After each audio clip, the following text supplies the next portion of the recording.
So in essence, chairing a committee is more being the liaison between the committee work and the governing board. Each committee has a senior manager, which is an employed person in the IO that manage the day-to-day, so they're really familiar with the work, and they've been doing it, continuously for the last few years. Often the chair is actually the newest person on the committee, because committee members have been there and the senior manager has been there. So in essence, it's helping the senior manager run the committee. It's bringing input back to the board. It's bringing input from the board back to the committee, and it's really just being that contact person that has the overview of the committee work. But really, I think what it means to be a chair is to unite people on your team so that you're all working together and pulling in the same direction. We all have things we get excited about and we can go off on tangents, but it's making sure we all are really clear about where we want to go and we harness that enthusiasm and work together. So we're inspiring and we're helping and supporting.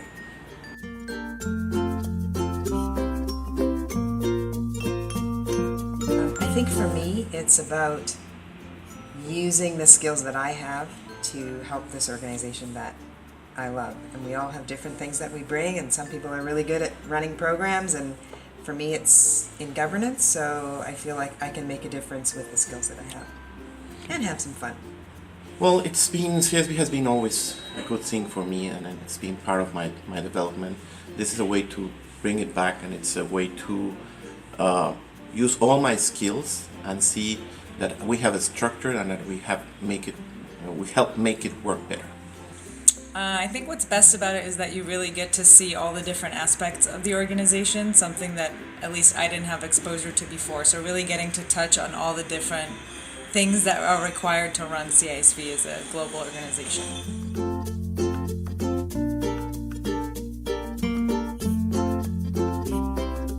You have to take decisions, and you have to take decisions sometimes that are not accepted by everybody in the same way. And that, you will always be criticized, and I'm trying to do my best, but that's part of the job, and you have to be willing to do that. Sometimes it could be it's time consuming, so people need to be aware of that. Like, you need to be involved with your committee, you need to prepare for board meetings, so it's just something that people need to be aware of.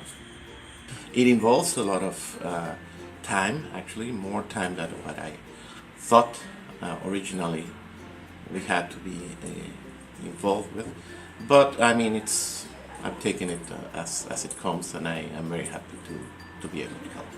It's a personal challenge to taper enthusiasm with the pace that a large international organization moves at, and it's both a challenge and it's frustrating. So for me, it's just around remembering why we're here, that we're all here together, and having patience.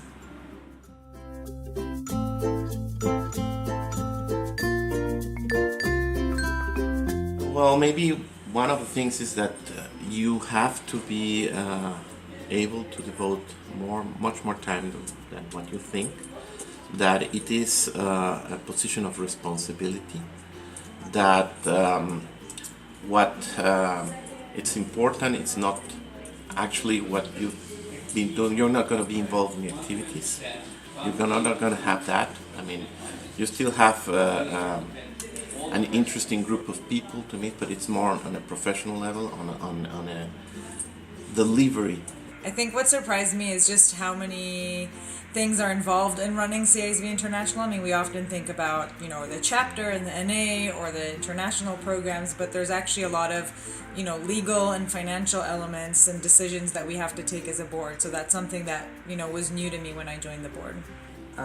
We are a special organization, but we're not unique in our need to have good governance. And I think there was a belief that because we are special, we don't need it. We don't need the same kind of guardrails and rules and direction setting. And that was really frustrating, because we do need those things. We need those things to help us focus on our mission. So that was frustrating. It was a bit surprising to me. But it's more a question of bringing people along in the journey to understand why those things are actually useful and not hindrances.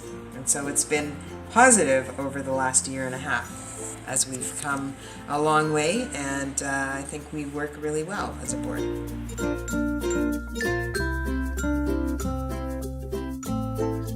I will say that I think it's good that you have had experience with CISV, that's one thing, in one way or the other, but if you have been in a camp, it gives you a particular view of what's the program. But most specifically, you need to have been already trained and have a professional experience as well, because this is more on the administration side and less on the activity side, as I was saying. Has to be someone who's committed, enthusiastic, but also professional and responsible. We're not out there delivering programs or delivering training. And I think you need to understand, you need to read what's required of a board member and then really ask yourself, is this me? Is this environment suitable for me? And determine whether there's a good fit. Because I think it's more about fit with skills, experience, and personal desire and how you contribute than it is checking off boxes, if that makes any sense. So I think those are hard questions, and I think it isn't for everybody, but it's definitely for some people. So we hope that you put your name in if you're one of those people.